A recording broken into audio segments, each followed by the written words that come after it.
Yeah, so namaste, welcome everyone. I'd request all the speakers to switch on their video.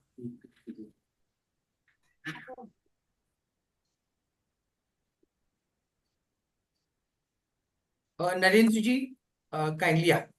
Fine, thank you so much. So let me first introduce the speakers and firstly the session of the title of the session, Creating Customer Delight for Electric Vehicles in India, Navigating the Challenges through Mass Movement, which is about mobility as a service. So the first and foremost thing that I would like to draw your attention to is that uh, when we talk about automobile, and before we come to electric vehicles particularly, the notion of private vehicle ownership and kind of the umbilical cord that it connects with status symbol, that unless you are seen riding in a big fancy swanky car, the society, the psyops that operates, at the even at the subliminal levels, doesn't recognize you as somebody who's, very important, somebody who's arrived in life. So this notion, let me correct you in terms of the history of automobile. So the automobile didn't start off in this fashion at all. In fact, the pundits of automobile industry from the very beginning were very, very clear that it is going to be a royal cavalcade. It is not something for mass adoption. That's the first thing that we need to know about the history of the automobile. The second thing we need to know is that electric vehicle technology came in parallel with the internal combustion engine. But because certain big players, certain strategists and colonizers, they identified the opportunity to control the supply of fossil fuel, to control the world. They could see that the calorific value of 1 liter of petrol and diesel is much higher. So they first thing they did was to shut off the electric vehicle based tramways as well as the motor cars that were already progressing very well, and the battery technology was also moving on. In fact, this is documented very well in a documentary called Who Killed the Electric Car? And it is about General Motors, who had a large batch of electric vehicles which it destroyed. They were crushed under bulldozers. So how did it come to happen that automobiles became such a default and such a widely accepted status symbol? So even when it came to Henry Ford, who is famous for his statement, "We will give you any color of the car as long as it is black," the Model T, it was still a commodity. It was certainly a novelty. And also an important bit of history is that it's the cyclist lobbies which built the asphalt networks, the expressways. It is when the automobile progressed as a efficient mode of transportation, and with all its attractions of speed and all the features it had, the emission levels were coming down significantly. So till Henry Ford, it was still a commodity. It was a Model T and black. But when it came to General Motors, they identified a certain psychological frailty, a certain vulnerability in the human society. And that is to be seen in something which is recognized as a status symbol, that is one. Secondly, what General Motors, the strategists, they recognized is that if we can create forced obsolescence, and every few years, if we come in with new models with advertised, promoted features, which link it to not only status but also to kind of pornogaphy.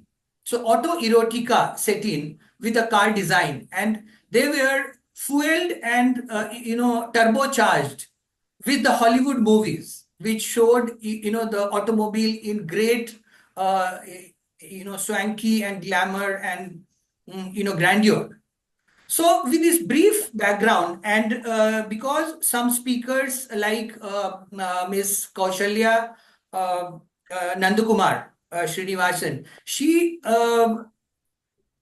had confirmed through her office, because we had earlier invited Mr. Rajesh Jejurikar, and he had referred to Ms. Kaushalya Srinivasan, who is the Chief Operating Officer for Mahindra Electric Automobile Limited, MEAL. Then Professor M.N. Srihari, who was to chair the session today. Unfortunately, in the morning, he shared that he had a medical emergency and he had an appointment. But he's shared his due apology and he's agreed to come in the immediate follow-up session. So today, we will turn this, difficulty into a feature, and we will make sure that people who are attending the session, Mr. Prasanna Patwardhan and Shri Narendra Jha, both come from very different sectors and not from the four-wheeler automobile, which takes lots of mind share. So we would first like to start with Mr. Prasanna Patwardhan. Sir, you are already not only clued into mobility as a service. I was delighted to see that Pravas 4.0, the fourth edition of Pravas that you're organizing at the end of this month, from 29th to 31st, actually makes it as a focal point, mobility as a service. And as president of Bus and Car Operator Association of India, you understand public transport very well, and you are a big influencer in policy circles. So how does the narrative that I'm trying to share, that we need to move from private ownership, which has become, done thing, and too hyped and too destructive by now, because they are the things leading to traffic jams, they are the things leading to road accidents, they are the things leading to unsafe air pollution, they are the things leading to distortion in land use. So how do you think we can together propel mass mobility as a service to the forefront, not just in India, but globally, and emerge as the global hub for mass infrastructure and mass support services, in the next coming years? So, good morning, everybody, and thank you for calling me here to share my views. So, I have been working in public transport for last about 40 years. And my experience is mainly there are 2 points to it. One is buying a car or having its own vehicle, or even traveling in a car has become more aspirational day by day. But that aspiration is in some cities forcing people to use their vehicles even for regular commuting, where public transport is also available. And that is what is actually creating a problem. Most of the policymakers, whether it is bureaucrats or politicians or whoever is into policy making, they mostly travel by their own vehicles. Sorry by my throat. They mostly travel by their own vehicles. So their focus is convenience of four-wheeler than convenience of bigger vehicles. So if you see in any place, whenever there is a congestion, first thing to be banned is bus.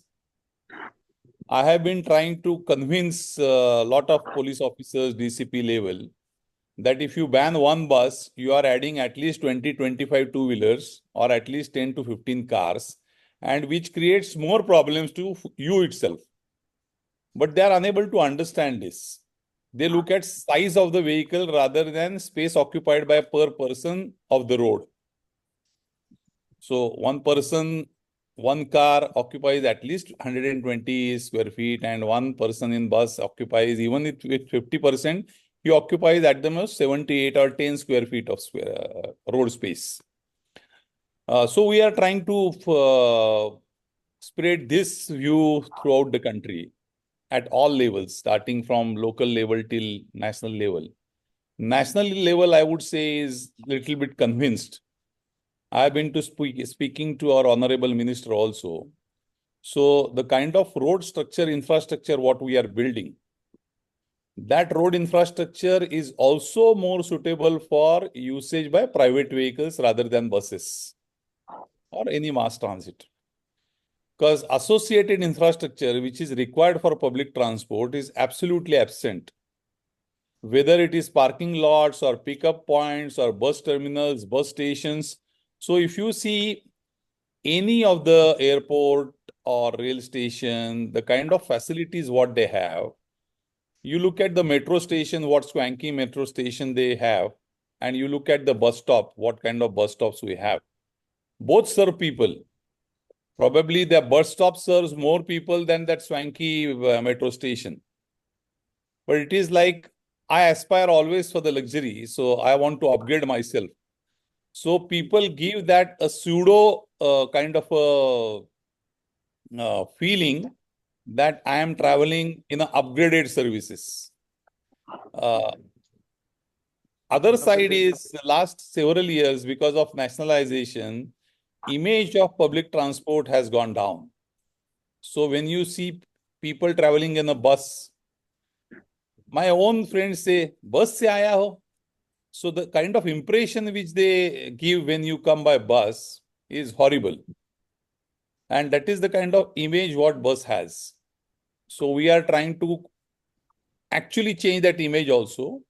And I see this EV is a great opportunity to do that. Because with EV, I'm sure that image of at least bus will grow up. Because it looks good, it feels well, doesn't make any noise, doesn't make any vibration. So feeling of journey is good. And since it is pollution free, it is accepted by cities or even in general citizens also. Sir, I have A a good question mass here. system Yes, like sir. BRTS is completely destroyed because of bad execution. It has got a bad name. Actually, whether you are traveling on steel tires or rubber tires, it hardly matters. What matters is dedicated road, timely service, and reliable service. And that both can be given by bus as well as, BRTS by or metro.